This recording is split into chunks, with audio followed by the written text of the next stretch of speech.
저희는 계속해서 우리가 그리스도인으로 살아갈 때 생각해야 할 중요한 문제들을 살펴보고 있습니다. 저희가 그리스도인의 삶에 대해서 생각할 때 우리가 먼저 예수를 우리의 구주로 믿고 그리스도인이 되지 않고는 그리스도인의 삶을 이야기할 수 없다고 말씀드렸습니다. 그 다음에 중요한 게 뭐라고 그랬습니까?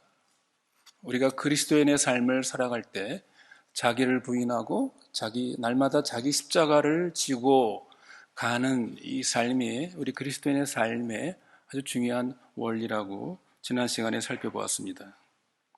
그러나 문제는 뭡니까? 우리가 이러한 그리스도인의 삶의 원리를 잘 안다 할지라도 실제로 우리가 자기를 부인하고 날마다 자기 십자가를 지고 가는 것은 쉽지 않다는 것을 우리는 경험하게 됩니다. 왜 그렇습니까?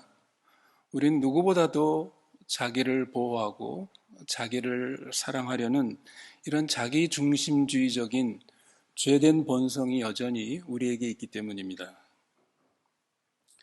그러므로 우리 스스로에게는 자기를 부인하고 자기 십자가를 지는 이러한 능력이 우리 자체에게는 없는 것입니다.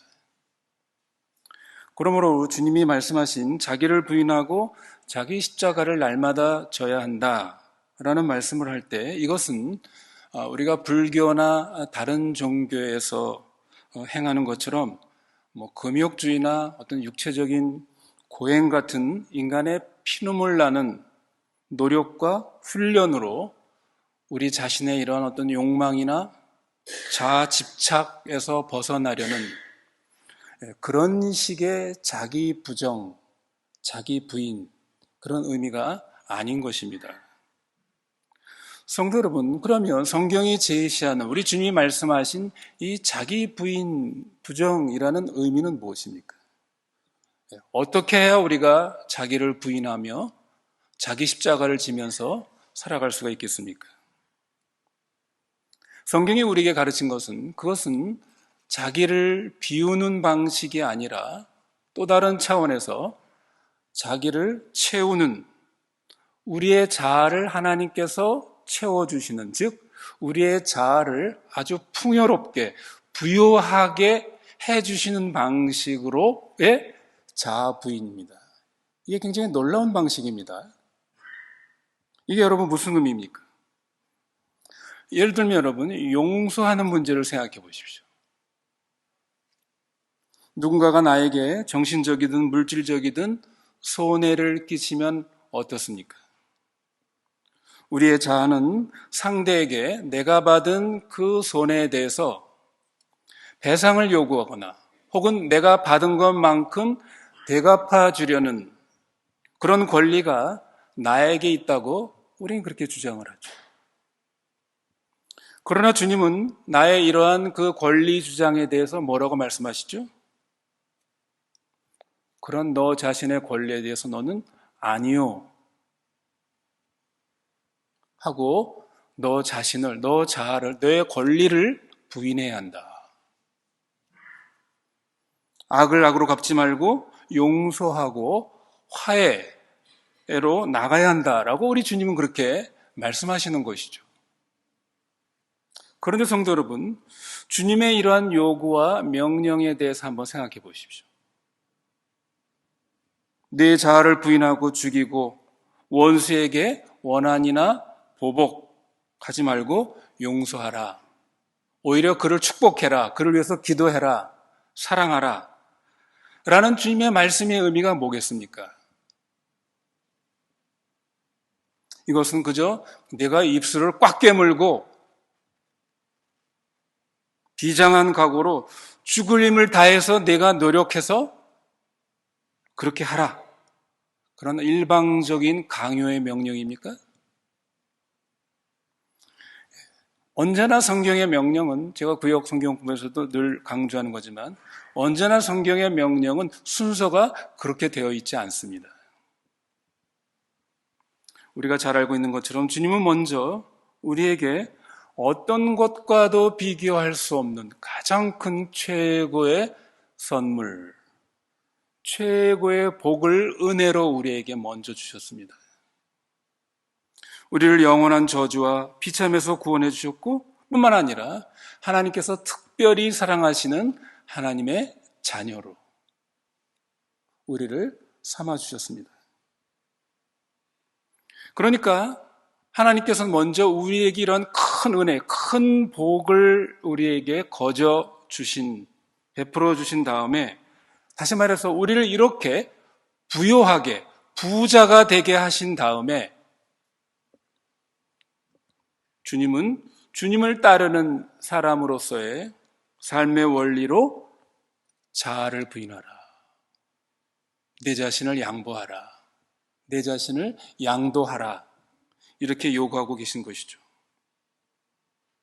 그러니까 너는 이제 부자니까 너는 베풀 수 있는 힘이 있다, 이것입니다.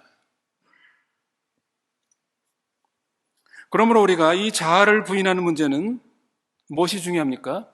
내가 누구인가? 나의 위치, 나의 신분은 무엇인가?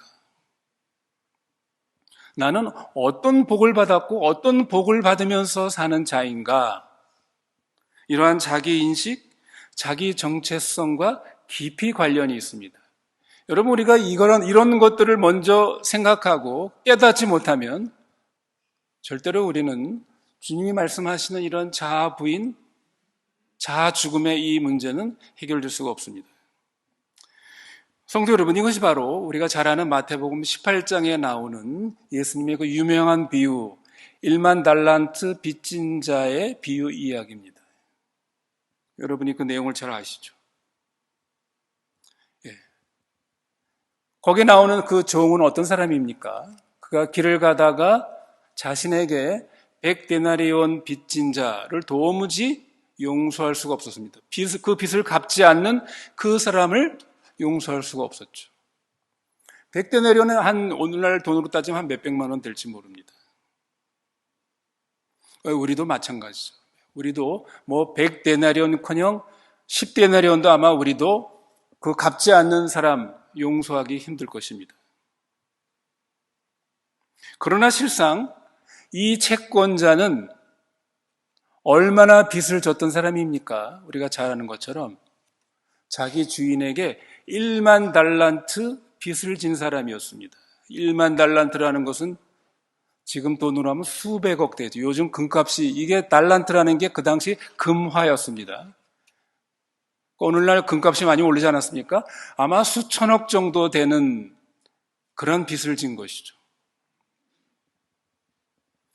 이 수천억 그 빚을 진 이 사람이 어떻게 됐어요?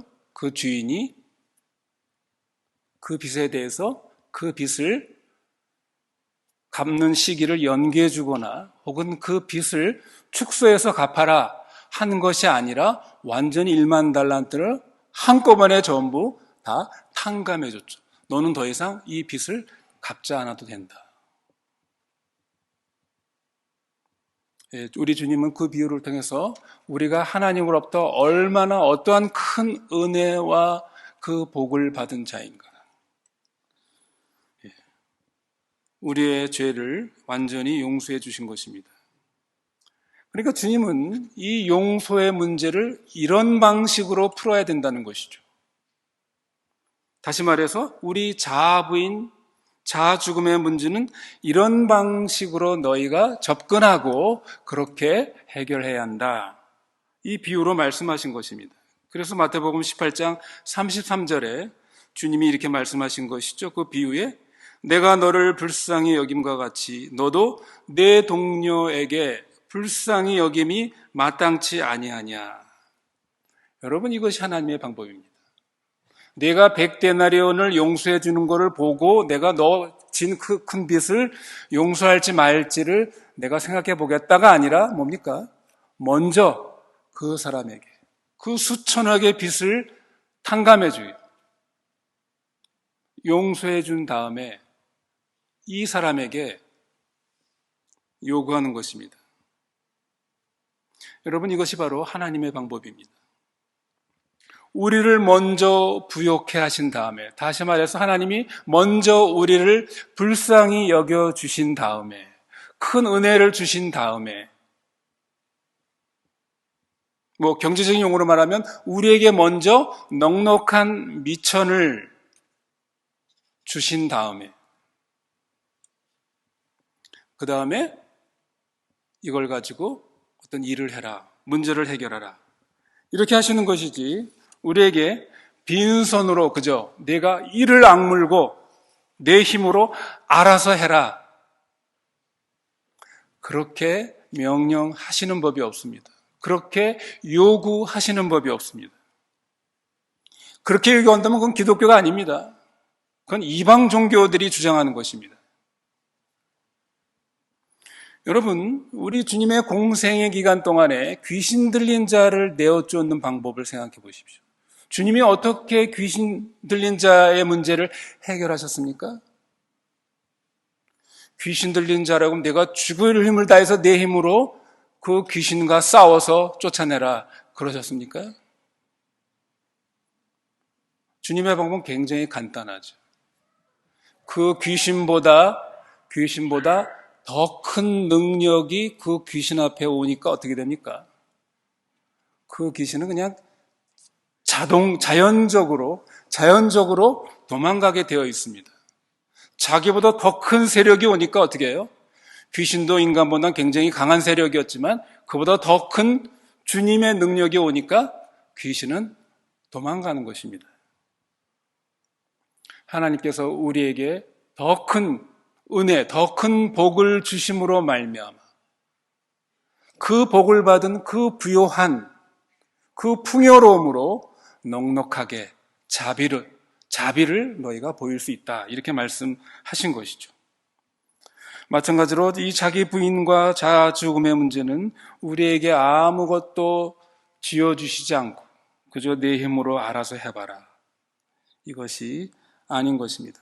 계속해서 강조하고 있는 것처럼 그리스도 예수께서 먼저 우리를 부욕해 하시기 위해서 가난하게 되시고 우리로 하나님의 자녀의 권세를 주시기 위해서 우리 주님은 자기를 부인하고 자기를 십자가에 못 박아 죽으신 것입니다. 그 결과로 우리 그리스도인은 그리스도의 죽음으로 말미암아 새로운 생명, 새로운 신분, 부요한 자아 정체성을 우리는 소유하게 된 것이죠. 그리스도 안에서 은혜로 얻은 이 존귀한 신분과 새로운 이 자아 정체성의 이 부요함을 갖고 우리가 이런 것들을 인식하고 깨닫게 될 때 우리의 마음이 넉넉해지고 우리의 마음이 너그러워지고 관대해져서 자기 부인과 자기 죽음이 가능하게 된다. 이것이 주님의 이 명령 속에 들어있는 중요한 의미입니다. 이것이 성경이 말하는 자아 부인의 방식입니다. 그러므로 저희가 그리스도인의 삶이 무엇이냐, 어떻게 우리가 그리스도의 삶을 살아가야 할 것인가, 결국 가장 중요한 문제는 우리가 직면한 상황이나 문제 자체가 아닙니다. 그것에 대해서 내가 어떤 태도를, 어떤 생각을 가지고 내가 반응할 것인가, 이 문제입니다. 그리고 이러한 자신의 태도와 반응을 우리가 더 깊이 살펴보면 그것은 결국 내가 나 자신을 누구라고 생각하는가, 내가 나를 어떠한 존재로 인식하는가, 이런 자신의 정체성과 매우 밀접한 관련이 있다는 것을 알게 됩니다. 물론 우리 인간은 상황과 조건에 영향을 받는 존재이죠. 그럼에도 불구하고 그 상황과 조건을 어떠한 관점에서 바라보고 해석하고 행동하는 그 주체인 나를 누구라고 아느냐에 따라서 결과는 완전히 달라지게 됩니다. 오늘 본문은 우리가 신자로 살아가는 데 있어서 신자로서 우리 자신의 신분, 우리 자신의 그 존재, 우리 이걸 자아상 혹은 정체성이라고 그러죠. 이것을 분명하게 인식한 한 사람의 이 고백이 여기에 소개되고 있습니다. 그 사람이 누굽니까? 바로 바울입니다. 오늘 본문 1절, 2절에서 바울은 고린도 교인들에게 자신은 그리스도의 일꾼, 주인으로서 맡겨진 일을 하고 있음을 상기시키고 있습니다. 그런데 재밌는 것은 뭡니까? 그 다음 절 3절입니다. 바울이 뭐라고 얘기하고 있습니까? 너에게나 다른 사람에게나 판단받는 것이 내게는 매우 작은 일이다. 그 매우 아주 사소한 일이다. 나는 고린도 교인들, 너네들로부터 어떤 평가를 받는 것, 혹은 다른 사람들로부터 판단을 받는 것, 이건 나는 별로 개의치 않는다. 이런 뜻이죠. 상관하지 않는다는 말입니다. 여기 판단받는다라는 뜻은 다른 사람들로부터 인정이나 비난을 받는 이것을 의미합니다. 바울은 자신이 나는 이렇게 괜찮은 사람이다 라는 것을 인정받기 위해서 혹은 자랑하기 위해서 고린도 교인들이나 혹은 다른 사람을 의식하지도 또 그것을 위해서 동분서주하지 않았다라고 선언하고 있는 것입니다. 다시 말하면 다른 사람들이 자신을 어떻게 생각하는지 그것은 내 비즈니스가 아니다는 것입니다. 자기는 오직 주께 맡은 그 일 자체, 나는 거기에만 관심 있고 그것을 통해서 주님께 영광 돌리는 이 일에만 관심 있지, 너네들이 나를 이걸 통해서 어떻게 평가하든 그래서 내가 너희들에게 어떠한 모습으로 드러나는지 이거는 내 비즈니스가 아니다. 그런 말이죠. 성도 여러분, 바울은 왜 이런 말을 하고 있는 것입니까? 언뜻 바울의 이 말을 보면 굉장히 아주 오만하게 보이죠. 그러나 우리는 이것이 기독교의 겸손, 즉 복음적인 겸손이라는 것을 알게 됩니다. 그것이 왜 그런지 우리가 살펴볼 필요가 있습니다. 그리고 이러한 바울의 태도는 우리 그리스도인으로서 우리가 살아가는 데 있어서 아주 중요한 우리의 자세라고 그렇게 말씀드릴 수가 있습니다. 바울이 3절에서 말하고 있는 이 의미가 그런 것입니다. 사람들이 자신에 대해서 어떻게 생각하는지 혹은 자기에게 뭐라고 말하느냐, 그것에 따라서 자신의 정체성 혹은 자신의 존재감이 거기에 나는 달려있지 않다라는 것을 지금 선언하고 있는 것입니다. 즉, 다시 말하면 나는 다른 사람에게서 나의 존재의 가치, 나의 존재감을 다른 사람의 평가에 의해서 거기에 의존하지 않는다. 찾지 않는다. 그런 말입니다. 여러분, 이것은 우리 그리스도인의 생활 속에서 아주 중요한 문제입니다. 우리가 살아가는 데 있어서 예기치 않는 감당할 수 없는 큰 어려움을 당할 수도 있지만 대부분 경우는 우리가 그런 경우는 많지 않죠. 그렇죠? 도무지 감당할 수 없는 삶의 큰 고난, 어떤 시련, 그런 분들도 있지만 대부분의 경우는 사실 그 문제라는 게 그런 큰 문제들은 아닙니다. 오히려 우리의 삶을 힘들게 하는 것은 어떻게 보면 사소하게 보일 수 있는 그런 인간관계들 속에서 우리들의 여러 문제들이 발생합니다. 다른 사람들의 말과 평가에 휘둘려서 우리 마음이 힘들어지거나 혹은 그것으로 말미암아 갈등과 분노와 또 미움의 관계에 어려움에 빠지는 경우들이 훨씬 우리 신자의 생활 가운데 많이 있는 것이죠.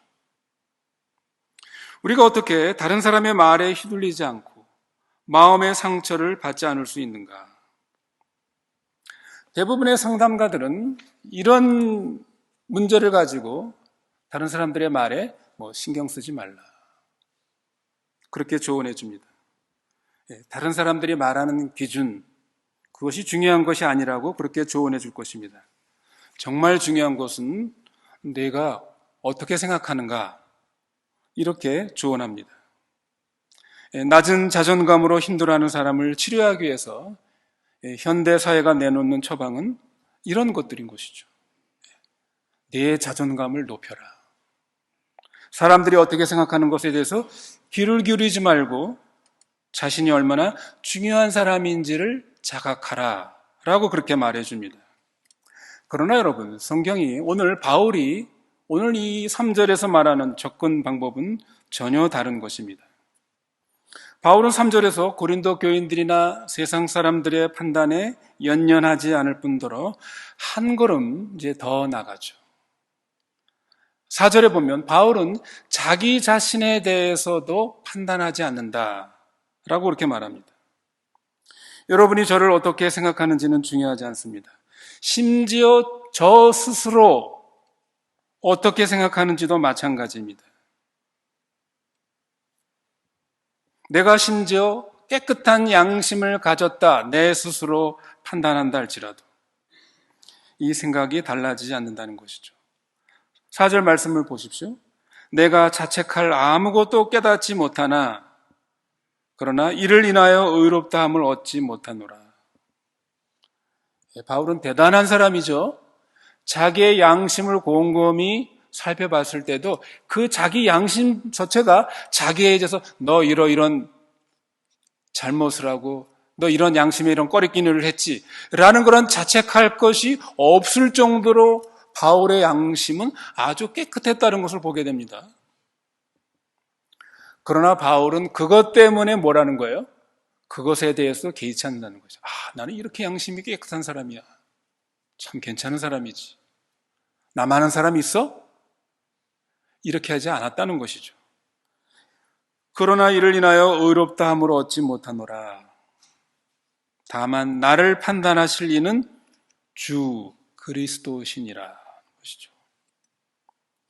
바울은 자기 양심에 꺼리끼는 일조차 깨닫지 못할 정도로 깨끗한 양심을 가졌다 자부하지만 그러나 그것이 자신이 괜찮은 사람이다, 의롭다 함을 얻는 조건이 되지 못한다는 것을 너무나도 잘 알고 있는 이런 사람이었죠. 다른 사람이 뭐라 하든 자신만의 기준을 가지라 라고 말하는 사람들에게 바울은 뭐라고 했겠습니까? 그것은 자기 기만이라고 말했을 것입니다. 바울은 결코 그런 속임수에 넘어가지 않았습니다. 다른 사람의 생각에 신경을 쓸 필요 없고 그저 자신만의 기준을 가지라 라는 그러한 현대 심리학의 가르침에 그것은 속임수일 뿐이라 라고 말하고 있는 것입니다. 다른 사람이 세운 기준에 따라 살지 말고 자신이 세운 기준에 따라 그런 자긍심을 가지고 살아라.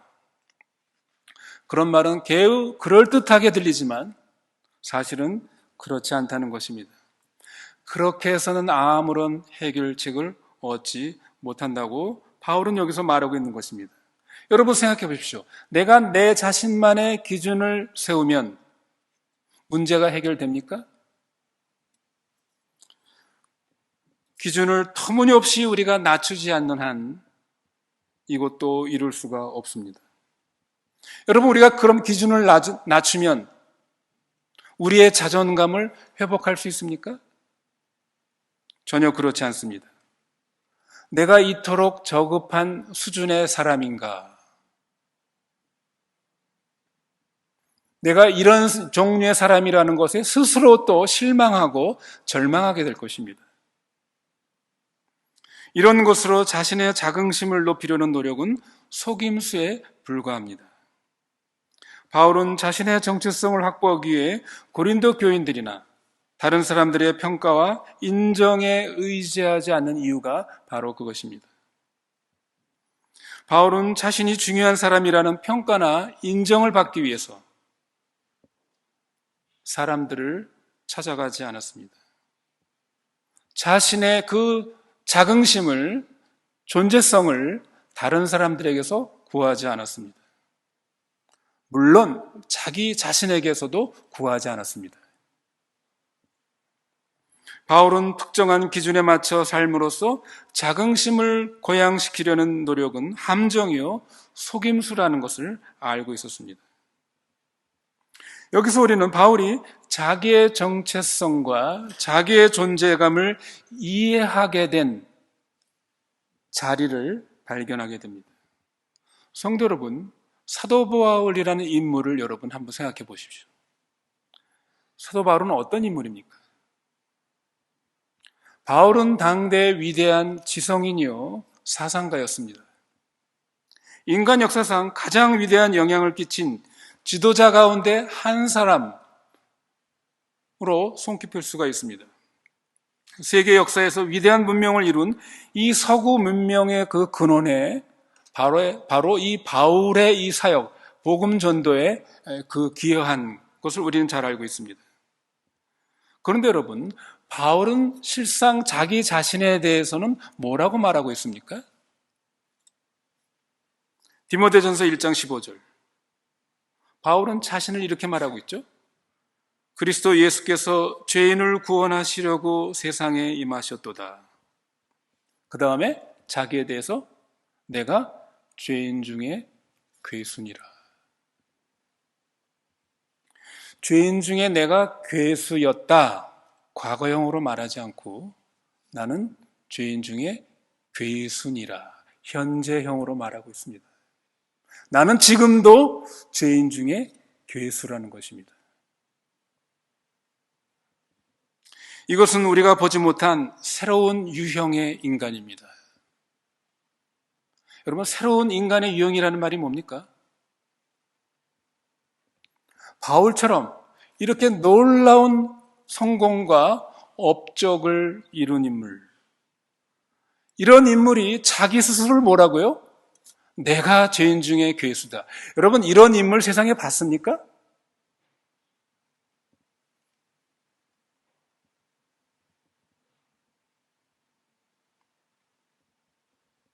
이러한 위대한 성공, 위대한 탁월한 업적을 이룬 사람이 스스로에게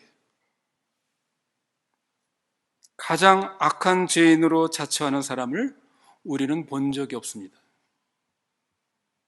또한 우리는 너무나도 정직하게 자기에게 있는 모든 종류의 도덕적인 흠결을 죄인의 괴수라라는 것을 정확히 인식하면서도 이것을 어떻게 해요? 너무나도 자연스럽게 놀라운 평정심과 용기를 가지고 자기를 죄인의 괴수라고 말하는 사람, 이런 사람도 우리가 본 적이 없는 것입니다. 우리는 그렇지 못합니다. 그 이유가 무엇입니까? 우린 우리 스스로를 판단하기 때문입니다. 바울은 그렇지 않았습니다. 고린도 교인들의 판단을 받지 않고 스스로를 판단하지도 않았습니다. 바울은 누구보다도 자기의 그 죄의 정체를 잘 알고 있는 사람이었습니다. 그러나 그것을 그 죄와 자기의 정체성을 연결하지도 않았습니다. 그의 죄와 정체성은 전혀 상관이 없었습니다. 바울은 이 둘을 연결하기를 거절했습니다. 바울은 자기 죄를 누구보다도 잘 알고 있지만 그렇다고 그 죄 때문에 자신의 정체성을 손상시키지 않았습니다. 바울은 자신의 업적에 관해서도 마찬가지입니다. 자신을 통해서 이룬 일이 대단했지만 그것으로 자신을 규정하거나 우쭐해하지도 않았습니다. 자기 안에 있는 온갖 죄의 종류들, 또 한편으로 자신이 이룬 그 많은 업적들을 보았지만 그것들과 자신 혹은 자기의 정체성을 연결하기를 거부하는 것입니다.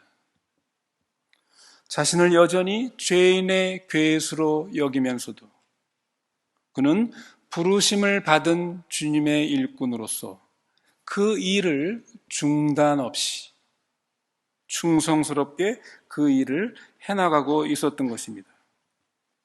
성도 여러분, 우리의 모습은 이 바울의 모습과 얼마나 같습니까? 혹은 얼마나 다릅니까?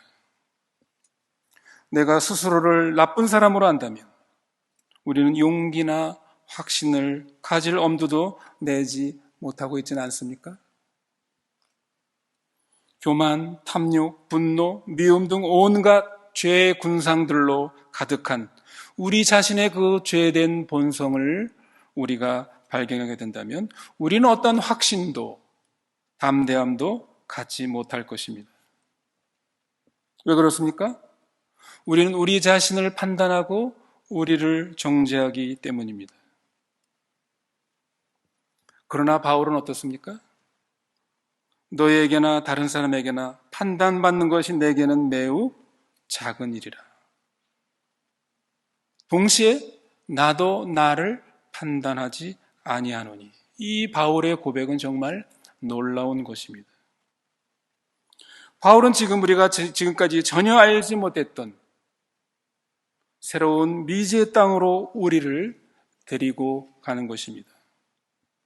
바울의 자아는 속이 텅 빈 거품과 같은 그런 허풍이 아니라 바울에게는 뭔가 그 속이 가득 찬, 꽉 채워진 부요한 것이 있었기 때문입니다.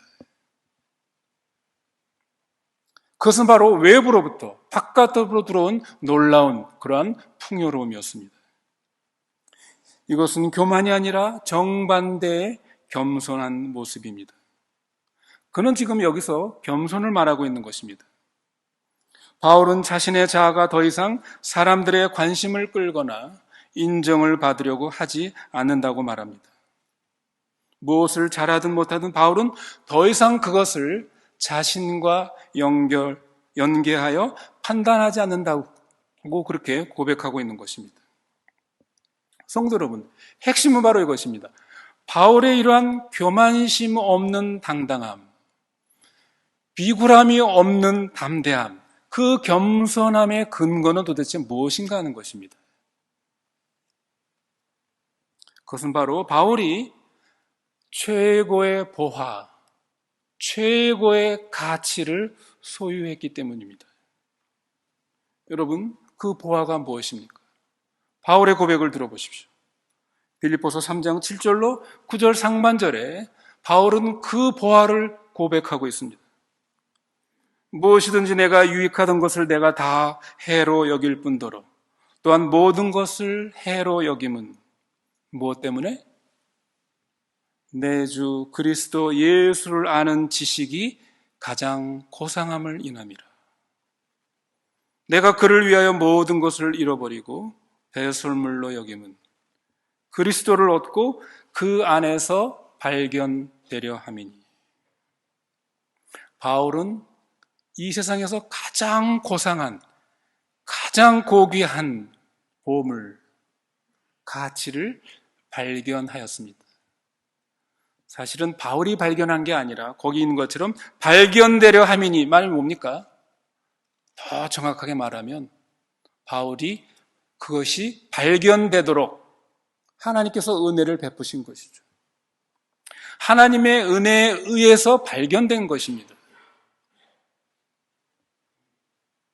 이 고상한 가치, 그리스도 예수에 비하면 세상이 중요하게 여기는 것, 아니 바울이 지금까지 자기가 중요하게 여겼던 모든 것들이 뭐라는 것입니까? 쓰레기요, 배설물에 불과하다는 것은 바울이 이것을 알게 된 것이죠. 이렇기 때문에 바울이 교만심 없이 당당할 수 있고 비굴하지 않고 겸손할 수 있었던 그 비결이 바로 여기에 있었던 것입니다. C.S. 루이스는 그의 유명한 책 순전한 기독교라는 책에서 이 복음적 겸손을 탁월하게 묘사했습니다. 진정으로 겸손한 사람을 만났을 때 이들에게서 공통적으로 발견되는 점은 스스로를 겸손한 사람으로 생각한다는 인상을 전혀 받지 못한다는 것입니다. 그렇다고 이들이 자신은 아무것도 아니라고 말하는 것도 아니라는 것입니다. 이 복음적 겸손의 핵심은 자신을 더 생각하거나 덜 생각하는 것이 아니라 아예 자기 자신을 의식하지 않는 것, 이렇게 말했습니다. 물론 우리가 이런 경지에 이제 도달해야 될 과정은 있습니다만, 이 복음적 겸손이라는 것은 자기 자신을 의식하지 않는 단계. 제가 자주 말씀드리지만 소위 아상을 갖지 않는 것입니다. 자기에 대한 상념, 자기를 의식하지 않는 것. 복음적 겸손은 자기 자신에 대해서 생각할 필요를 느끼지 않습니다. 지금 이 사람들과 함께하는 내 모습은 어떨까? 이 사람들 속에 비춰진 내 모습은 어떨까? 다른 사람들이 나를 볼 때 어떻게 비춰질까? 나는 어떻게 비춰질까? 이런 것들을 생각하지 않는 것입니다. 진정한 복음적 겸손을 가진 사람은 자신이 하는 모든 경험과 대화를 자신의 정체성과 연결하지 않는 것입니다. 자신에 대해서 생각하기를 그칩니다. 그러므로 자기를 의식하지 않는 자유를 누리는 것이죠. 자기를 의식하지 않음으로써 참된 평안을 누리게 됩니다. 여러분, 우리의 여러 가지 그 마음 속에 오는 그런 그 신경 쓰는 것, 스트레스, 이런 것들이 전부 그런 거 아닙니까? 복음적 참된 겸손은 텅 빈 거품처럼 부풀려지 않았지만 가득 채워진 자아를 말합니다. 우리는 지금 어떤 높은 자존감을 말하는 것입니까? 그것이 아닙니다. 그렇다면 낮은 자존감입니까? 그것도 아닌 것입니다. 높든 낮든 자존감에 대한 것이 아닙니다.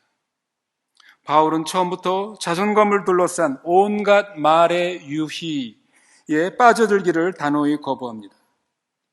바울은 말합니다. 제게는 여러분이 저를 어떻게 생각하는지가 중요하지 않습니다. 제 자신에 대한 생각도 마찬가지입니다. 성도 여러분, 이것이 바로 복음적 겸손의 비밀입니다. 참으로 이 복음적 겸손을 누리는 사람은 자신을 혐오하는 사람도 아니고 자신을 알아달라고 자신을 부풀리는 그런 사람도 아닙니다. 오직 복음을 통해 겸손해진 사람입니다. 복음으로 겸손해진 사람의 자아는 마치 우리가 숨 쉬는 것을 의식하지 않고 사는 것과 마찬가지입니다. 여러분 그렇지 않습니까? 여러분 지금 우리가 호흡하는 것을 늘 인식하면서 삽니까? 그렇지 않죠. 그냥 자기의 기능을 할 뿐입니다. 사람들의 관심을 끌지도 않습니다. 여러분 우리는 걸어갈 때 그 발가락이 묵묵히 자기의 역할을 하고 있는 것, 발가락의 움직임을 우리는 인식하지 않습니다. 이 복음의 이 은혜를 깨달은 사람, 그래서 겸손해진 사람의 자아도 마찬가지입니다. 날 좀 알아달라고 하지도 않고 스스로를 대견하게 여기지도 않습니다. 성도 여러분, 말씀을 맺습니다. 우리는 복음의 은혜를 더 깊이 깨달아 변화되기를 갈망하고 기도해야 합니다. 여러분, 우리 스스로에게 한번 질문해 보십시오. 여러분은 체면이나 명성을 갈망하지 않고 그것들 때문에 두려워할 필요가 없는 그런 사람이 되고 싶지 않습니까? 사람들의 인정을 받기를 갈망하지 않고 인정을 받는다 해도 그것 때문에 우쭐해하지 않는 그런 사람이 되고 싶지 않습니까? 거울이나 쇼윈도에 비친 자신의 모습을 보고 우쭐해하거나 혹은 못마땅해 하지도 않는 그런 사람이 되고 싶지 않습니까? 할 일이 없이 앉아서 자긍심이 한갓 부풀어 오르는 그러한 데이드림을 꿈꾸거나 다른 사람들이 자기를 우러러보는 성공을 그려볼 필요가 없는 그런 사람이 되고 싶지 않습니까? 세상에 그런 사람이 어디 있냐고 힐문할지도 모르겠습니다. 하지만 바울이 그랬던 것처럼 우리 보아 되신 그리스도를 소유한 그 가치를 알고 깨닫게 되면 저와 여러분 모두가 바울처럼 그렇게 될 수가 있는 것입니다. 사랑에 빠지고 데이트를 즐기는 것이 나를 나타내기 위해서 하는 것이 아니지 않습니까? 그냥 그 자체로 즐기는 것입니다. 기뻐하는 것입니다. 이것이 바로 복음적 겸손이요 자기를 의식하지 않는 복된 자유입니다. 성도 여러분, 이런 삶을 우리가 꿈꾸고 기대하고 갈망해야 합니다. 이러한 인간관계를 여러분 생각해 보십시오. 다른 사람을 유익되게 할 뿐 아니라 우리 자신에게도 참된 자유와 내적 평화를 가져다 줄 것입니다. 여러분, 이런 것이 바로 우리가 구원을 현재적으로 누리는, 경험하는 구원이고, 이것이 우리 그리스도인의 실제적인 삶이 되어야 하는 것입니다.